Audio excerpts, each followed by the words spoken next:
Il est 11 h du matin, nous sommes au local de l'église Saint-Pierre à Pétionville où l'on s'apprête à rendre un dernier hommage à l'ex-propriétaire, directeur général de Radio-Télé Métropole, Herbie Roudemayer, décédé à 84 ans. Près du cercueil paré de fleurs, trône le portrait de cet homme qui s'est fait une place de choix dans le paysage médiatique haïtien. Dans son homélie de circonstance, Monseigneur Louis Québreau met l'accent sur les valeurs artistiques et culturelles véhiculées par Herbie Roudemayer, notamment à travers sa musique. Cet homme était un visionnaire propulsé par l'amour.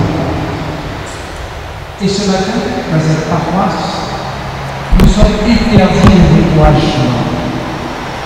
Il nous faut répondre à son appel.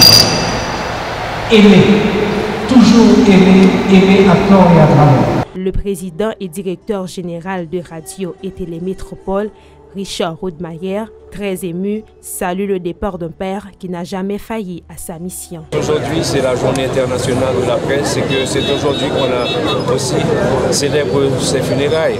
On ne pourra jamais remplacer vraiment ce que mon père a représenté pour la famille. De son côté, le président de la Fédération de la presse haïtienne, le journaliste senior Adi Jean Gardi, se félicite de la contribution du défunt à la lutte pour le respect de la liberté d'expression en Haïti. Et c'est encore Roudemayer qui, en 1979, quand la loi sur la presse sortit, assimilant les sondages à de la diffamation, il s'y opposa et cette loi fut rétractée.